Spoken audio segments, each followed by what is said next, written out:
Hey friends, thanks for joining me this week. My name is Laura Adams. I'm a personal finance and small business expert and author. I've been hosting the Money Girl podcast since 2008, and I'm thrilled that you're here downloading this show, and hopefully you will subscribe and continue getting the weekly shows. My mission here is to help you get the knowledge and motivation to prioritize your finances, build wealth, and have more security and less stress. Every show will help you come away with some tips and advice to just make better money decisions and take your financial life to the next level. Be sure to subscribe to the show. That way you'll automatically know when each new show is released. They come out early every Wednesday. And I'd love for you to participate. You can send me questions or comments. The easiest way is to leave a message. You can do that by calling 302-364-0308. Or you can email me using my contact page at lauradadams.com or connect with me on Instagram at lauradadams. And every week we publish a companion blog post for the show. You'll find that over in the Money Girl section at quickanddirtytips.com. Today's episode is number 706, called Moving In Together, 10 Money Rules for First-Time Couples. This show was kind of inspired by some trends recently. I've been seeing a lot of unmarried people and, partners and even friends going in to buy a home together. In a lot of cases, because prices have gone up so much that that's the only way people are finding it to be affordable. And I thought, well, there are a lot of other rules I want to cover for first-time couples. So we're definitely going to talk about real estate, but we're going to talk about some of the firsts. I think being a new couple just includes a lot of things that you do for the first time. It could be managing money together or even becoming homeowners together. And, you're going to have to face things like, should you create a joint bank account or co-sign a mortgage together? These are all really critical life events that can either make or break your romantic relationship. And they've got a lot of, obviously financial and legal consequences as well. So in this podcast, I'm going to cover 10 money rules that every first-time couple should follow. All right, let's get into it. The first rule is manage money together only when your relationship is long-term. In general, I recommend managing money as a couple. But that being said, I do not recommend managing money together unless you are 100% absolutely committed and you plan on staying together forever. That's because if you break up, unraveling your financial lives can be incredibly complicated. For example, having a joint bank account means that both people own it and both people can access the funds. You and your partner can spend or withdraw any amount of your balance at any time. And being co-signers on loans and credit cards also means that if one person decides not to pay their fair share or what you've agreed, the other owner is on the hook for the entire debt, 100% of that debt, not just half of it. And no matter even if you didn't spend any of the money that got racked up on that credit card.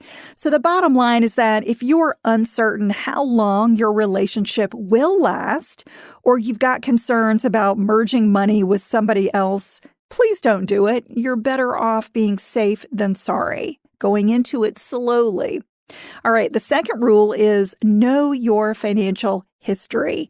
A huge part of a successful relationship is building and maintaining a foundation of trust, which includes knowing the details of each other's financial histories, such as how much debt you owe and your credit ratings.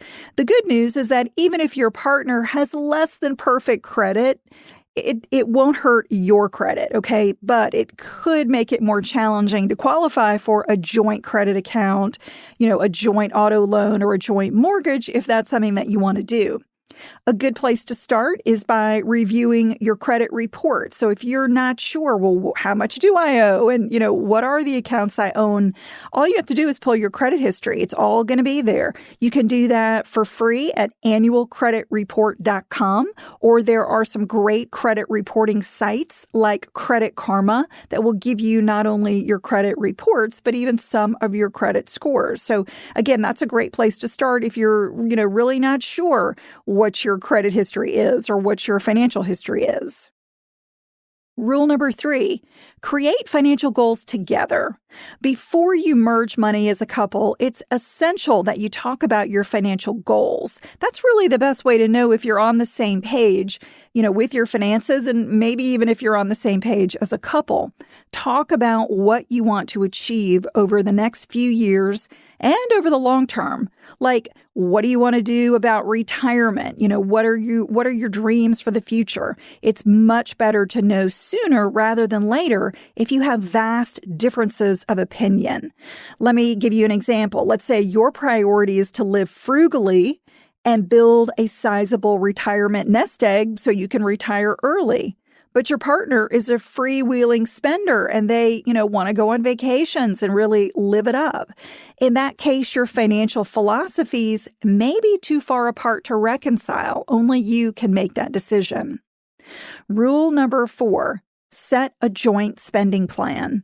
Once you know your financial histories and you've talked about your goals, I'd like for you to consider how you're going to handle expenses as a couple.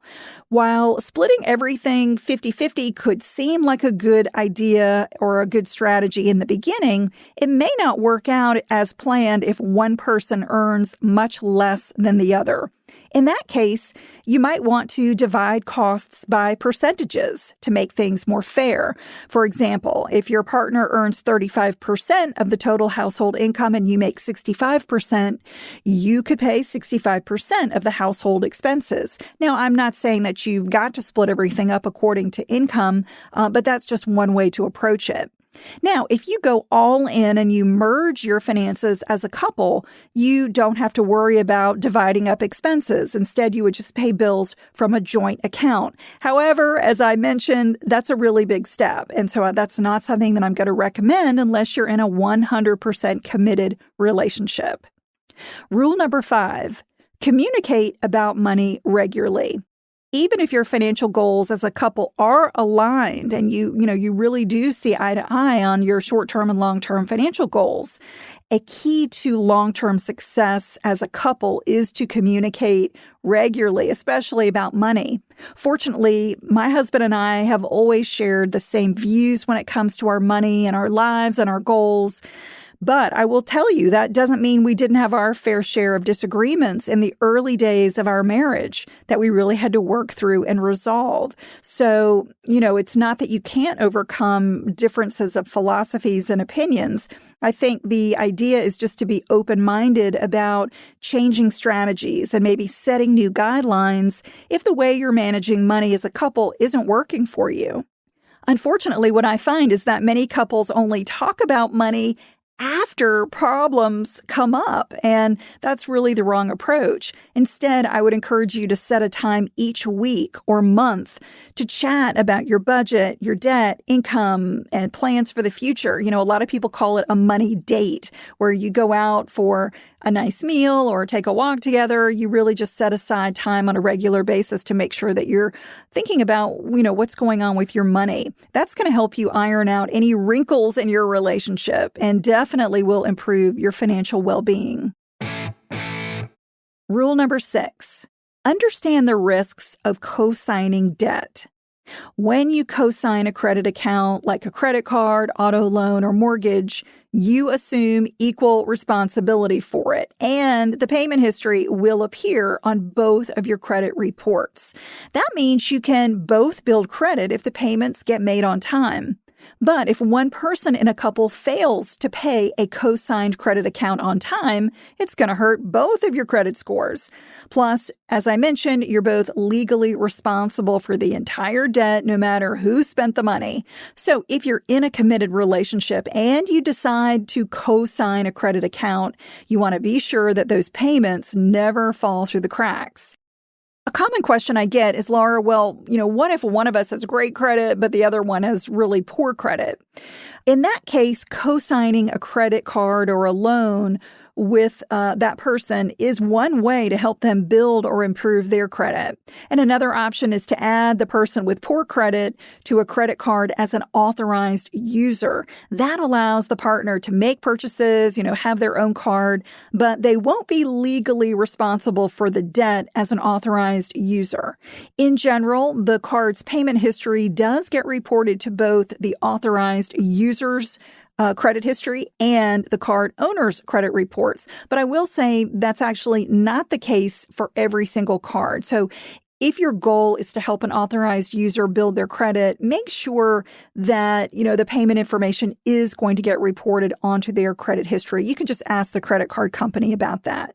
However, as I mentioned, I only recommend combining your credit accounts if you are in a solid, committed relationship built on trust. Otherwise, you could end up with a very large amount of credit card debt if an authorized user abuses your credit card.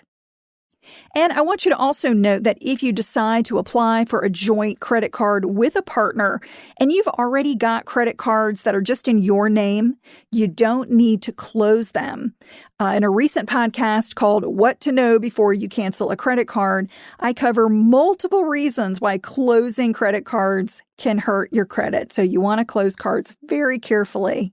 All right, rule number 7, be clear about the pros and cons of buying a home. As I mentioned, an increasing number of unmarried couples and partners and even friends are buying real estate together these days. It may be more affordable to team up and buy a home or an investment property in some cases. However, buying real estate with someone else can damage your finances and your relationship if you're not careful. When you buy property, you receive a document called a deed, which shows the owner's names and how you legally own the property together. If you're not married, you've basically got 2 options for how to own that property. One is called tenants in common. This gives each person a share of the property, and you decide what that is. It could be 50-50 or 75-25. When one tenant in common dies, their share goes to their heirs, not to the other property owner. And so each owner can also sell or give away their interest in the property. So each person can really, kind of do whatever they want with their share of the property, which, may not be good for you as a partner. The other option you've got is called joint tenants with right of survivorship. That gives each person the right to own the property when the other owner dies. So their interest automatically passes to the survivor, not to the dead person's heirs. And this is kind of similar to the way married couples can own property. Married couples have another option that's called tenancy by the entirety. This allows spouses to own property together as a single legal entity. Now, if you're not married, you're not going to get that legal protection. But if you are married, having tenancy by the entirety protects each person because a creditor of one spouse cannot attach and sell the interest of the property that the other spouse owns. And so when one spouse dies, their interest just passes to the surviving spouse, just like with the joint tenant ownership that I mentioned. And you'll also need to decide how to finance a home as a couple. Do you have equal amounts of money for the down payment to bring to the table? Do you each want to be on the hook for the mortgage? Each mortgage applicant must show ample income, job history, and credit to get approved. Now, if one partner has low income or poor credit, the other person could be the sole mortgage applicant. Just remember that you're not legally responsible to repay a mortgage unless your name is on the mortgage. Being named on the deed indicates ownership, but that's not the same thing as having financial responsibility for a mortgage on the property. So remember that the ownership and the financing of the property are 2 different things that you'll need to address. In the excitement of buying a home, don't forget that you are making a considerable investment, and a financial or legal mistake could really jeopardize your entire financial future. So I want to recommend that you get advice, and you might even want to create a formal ownership agreement outlining every potential issue you can think of as a couple. For instance, talk about what happens if you disagree on managing the property, or if one person has a financial hardship and they want to sell out. What if your romantic relationship turns sour and you break up? These are all the kinds of issues that you need to work out before you commit to buying real estate as a couple. You don't want to assume that you'll just deal with it down the line, that you'll just talk through any future disagreements when they happen, because your relationship could be very different in the future than it is right now. Rule number 8, use good financial tools. Whether you decide to manage money as a couple or not, it's essential to use good financial tools. They can really make managing your finances, seamless and pretty easy. And some tools are even free. For example, a free personal finance app like Mint imports your bank and credit card transactions, allowing you to keep track of your spending and your financial goals on the go. Now, if you prefer a desktop product with a lot more functionality and reporting, I'm a huge fan of Quicken, so you might want to check those out. Quicken has a starter version that's about, $35 a year, and it allows you to see your financial accounts and transactions in a dashboard. You can create a budget, manage bills. There's just a lot of functionality. And there are more expensive versions of Quicken with even more functionality, like creating savings goals and investing and simplifying taxes and investments. But I think if you start out with, the lower end, you can always work your way up if you need more functionality. So suppose you and your partner have your own financial accounts. In that case, you could use a program like Quicken to assign expenses that you want to split. Maybe it's the mortgage or the rent, insurance, groceries, utilities. You could put all of those in an account named Joint Expenses. That way you can run a report each month and see how much you owe and settle up at the end of the month. I did a recent podcast called 20 Best Personal Finance and Small Business Digital Tools. So if you need some more ideas about great tools, I would highly recommend that show. Rule number 9, know the spousal IRA rules.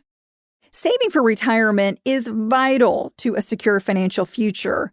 But what if one person in a couple isn't working? Typically, if you're unmarried and you don't have income, you're not eligible to contribute to a tax-advantaged retirement account. However, if you decide to tie the knot, married couples who file taxes jointly actually qualify for something called a spousal IRA.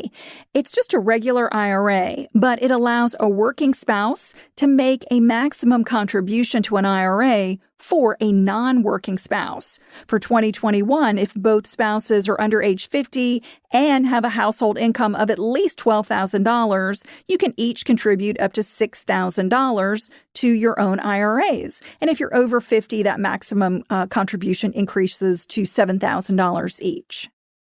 So that's just a little benefit that you get if you do decide to get married and one of you decides maybe to stay home or, isn't working for a period of time. You want to make sure that you're continuing to save for retirement even when you're not earning an income.